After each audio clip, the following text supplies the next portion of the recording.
ನಮ್ಮ ಜೊತೆ ಈಗ ಅಶ್ವಥ್ ನಾರಾಯಣ ಅವರು ಇದ್ದಾರೆ, ಮಾತನಾಡ್ತಾ ಹೋಗ್ತೀನಿ. ಸರ್, ಇವತ್ತು ಬಿಡದಿಗೆ ಭೇಟಿಯನ್ನು ಕೊಟ್ಟಿದ್ದೀರಿ, ನೀವು ಕೂಡ ಹಳ್ಳಿಗೆ ವಿಸಿಟ್ ಅನ್ನು ಮಾಡ್ತಿದ್ರಿ, ಏನು ಹೇಳ್ತೀರಿ ಸರ್?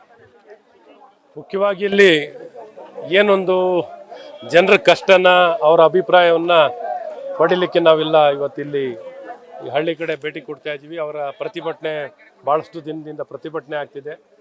ಏನೊಂದು ಈ ಟೌನ್ಶಿಪ್ ಬಿಡದಿ ಟೌನ್ಶಿಪ್ಪಿಗೆ ತಮ್ಮ ಪ್ರತಿ ವಿರೋಧವನ್ನು ವ್ಯಕ್ತಪಡಿಸಿದ್ದಾರೆ. ಹಾಗಾಗಿ ಅಲ್ಲಿ ಅಭಿಪ್ರಾಯಗಳು ಅವರ ಸಲಹೆಗಳನ್ನು ಪಡೆದು ಇವತ್ತು ರೈತರ ಪರವಾಗಿ ಜನರ ಪರವಾಗಿ ಈ ವಿಚಾರವನ್ನು ಹೇಗೆ ಕೈಗೆತ್ಕೋಬೇಕು, ಸರ್ಕಾರದ ಗಮನಕ್ಕೆ ತಂದು ಸರ್ಕಾರದ ಮೇಲೆ ಒತ್ತಡ ಹೇರಿ ಇವರ ಎಲ್ಲ ಅಹವಾಲುಗಳನ್ನು ಇವರ ಬೇಡಿಕೆಗಳನ್ನು ಪರಿಗಣಿಸಲು ಸರ್ಕಾರವನ್ನು ಒತ್ತಾಯವನ್ನು ಮಾಡಲಿಕ್ಕೋಸ್ಕರ ಇವತ್ತೆಲ್ಲ ನಮ್ಮ ಪ್ರತಿಪಕ್ಷದ ನಾಯಕರು, ನಮ್ಮ ಪಕ್ಷದ ಅಧ್ಯಕ್ಷರು ಎಲ್ಲರೂ ಇಲ್ಲಿ ಭೇಟಿಯನ್ನು ಕೊಟ್ಟು ರೈತರನ್ನು ಮಾತಾಡಿಸುವಂಥ ಕೆಲಸ ಆಗ್ತಿದೆ. ಸರ್, ಈಗಾಗಲೇ ಈ ಒಂದು ಯೋಜನೆಯ ಬಗ್ಗೆ ಮಾತನಾಡಿ 3 ಅಧಿವೇಶನಗಳು ಕೂಡ ಕಳೆದ್ವು. ಆದರೂ ಕೂಡ ಯಾವ ಅಧಿವೇಶನದಲ್ಲೂ ಈ ಒಂದು ಚರ್ಚೆ ಮುನ್ನೆಲೆಗೆ ಬರಲಿಲ್ಲ, ರೈತರ ಪರವಾಗಿ ಮಾತನಾಡಲಿಲ್ಲ ಅನ್ನೋದು ಕೂಡ ಇಲ್ಲಿ ರೈತರ ಆಕ್ರೋಶ ಕೂಡ ಆಗಿರ್ತಕ್ಕಂಥದ್ದು. ಈಗ ನೋಡಿ, ಈ ಪ್ರತಿಭಟನೆ ಪ್ರಾರಂಭವಾದಾಗಲೇ ಪ್ರಥಮವಾಗಿ ಬಂದಿದೆ ನಾವು ಭಾರತೀಯ ಜನತಾ ಪಾರ್ಟಿಯವರೇ. ನಾನು ಸನ್ಮಾನ್ಯ ಅಶೋಕ್ ಅವರು ಮತ್ತು ನಮ್ಮ ಲೋಕಸಭಾ ಸದಸ್ಯರಾದಂಥ ಮಂಜುನಾಥ್ನವರು ಎಲ್ಲರೂ ಒಟ್ಟಿಗೆ ಬಂದಿದ್ದು. ಇಲ್ಲಿ ಬಂದು ಪ್ರಥಮವಾಗಿ ರೈತರ ಮೊದಲನೇ ಬೇಡಿಕೆ ಏನಾಗಿತ್ತು, 2013 ಫೇರ್ ಕಾಂಪೆನ್ಸೇಷನ್ ಆ್ಯಕ್ಟನ್ನು ಬಳಕೆ ಮಾಡಬೇಕಿಲ್ಲಿ, ಅದ್ರ ಪ್ರಕಾರವಾಗಿ ಜಮೀನನ್ನು ಸ್ವಾಧೀನಪಡಿಸ್ಬೇಕು ಅಂತ ಇಲ್ಲಿ ರೈತರು ಕೇಳಿದರು. ಆ ಪ್ರಕಾರವಾಗಿ ನಾವು ಮಾತಾಡಿದ್ವಿ. ಅವತ್ತು ನೋಡಿ, ಅವತ್ತು ಬಂದಾಗ ನಾವು ಮಾತಾಡಿರೋದು ಇಲ್ಲೇ ಇದೆ. ಏನೊಂದು 2013 ಆ್ಯಕ್ಟಿನ ಪ್ರಕಾರವಾಗಿ ಇಲ್ಲಿ ಜಮೀನನ್ನು ಸ್ವಾಧೀನ ಆಗಬೇಕು ಅಂತ ಆ ಪ್ರಕಾರವಾಗಿ ನಾವು ಮಾತಾಡಿದ್ದೀವಿ. ಅದ ನಂತರ ಇವತ್ತು ಜಮೀನು ಕೊಡಬೇಕೋ ಬೇಡವೋ ಅನ್ನೋವಂಥದ್ದು ಆ ಆ್ಯಕ್ಟ್ ಬಂದ್ರೂ ನಮ್ಗೆ ಆಸಕ್ತಿ ಇದೀವಿ ಇಲ್ಲ ಅನ್ನೋಂಥ ಜನರ ಅಭಿಪ್ರಾಯಗಳು ಇದ್ದಾವೆ. ಇದನ್ನೆಲ್ಲ ನೋಡಿ ಹೋಗುವಂಥದ್ದು.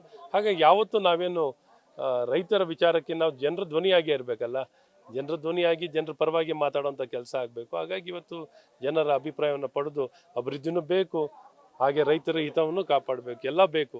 ಹಾಗಾಗಿ ಎಲ್ಲವನ್ನೂ ಮಾತಾಡಿಸಿ ಸಮಾಲೋಚನೆ ಮಾಡಿ ಜವಾಬ್ದಾರಿಯುತವಾಗಿ ಕೆಲಸ ಮಾಡುವಂಥ ಕೆಲಸ ಆಗುತ್ತೆ. ಸರ್, ಈಗ ರಾಹುಲ್ ಗಾಂಧಿ ಅವರು ಬೇರೆ ಕಡೆ ಹೋಗ್ಬಿಟ್ಟು ಸಾಕಷ್ಟು ಪರಿಸರವನ್ನು ಉಳಿಸಿ ಅಂತ ಹೇಳ್ತಾರೆ.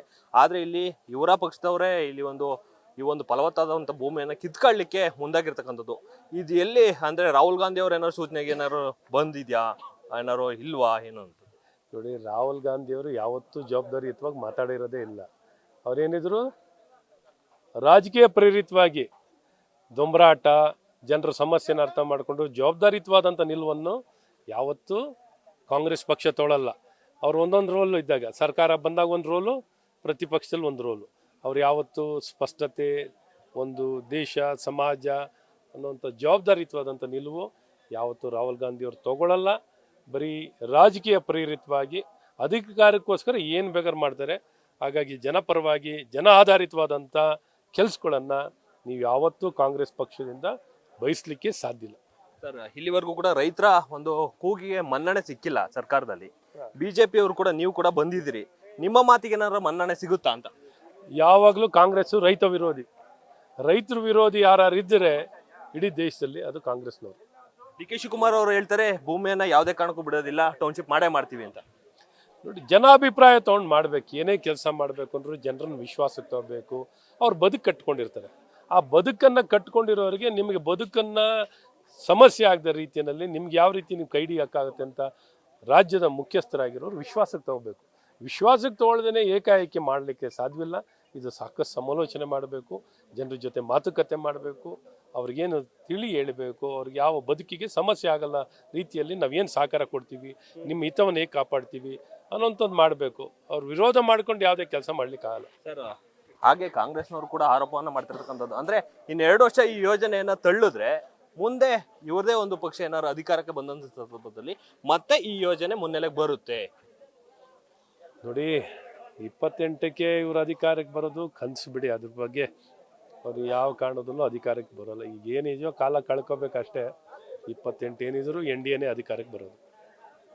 ಸರ್, ಇದ್ರ ಬಗ್ಗೆ ಸರ್ ನೀವೇ ಈ ಒಂದು ಯೋಜನೆಯನ್ನು ಮುಂದುವರಿಸ್ತೀರಾ ಅನ್ನೋದು ಕೂಡ ಅವರ ಆರೋಪ ಆಗಿರ್ತಕ್ಕಂಥದ್ದು. ಈಗ ರೈತರನ್ನ ಕಾಪಾಡೋಕ್ಕೆ, ರೈತರ ವಿಚಾರ, ಅವರ ಸಲಹೆ ಸೂಚನೆಗಳನ್ನು, ಅವರ ಭಾವನೆಗಳನ್ನು ಗೌರವಿಸಕ್ಕೆ ಬಂದಿದ್ದೀವಿ. ಇದಿಷ್ಟು ಮಾಜಿ DCM ಅಶ್ವಥ್ ನಾರಾಯಣ ಅವರು ಮಾತಾಗಿರ್ತಕ್ಕಂಥದ್ದು. ಕ್ಯಾಮ್ರಾಮನ್ ಅಶ್ವಥ್ ಜೊತೆ Mohan, news first, Bidadi. News first, ನಿರ್ಭೀತಿಯಿಂದ ನಿಮ್ಮ ಪರವಾಗಿ.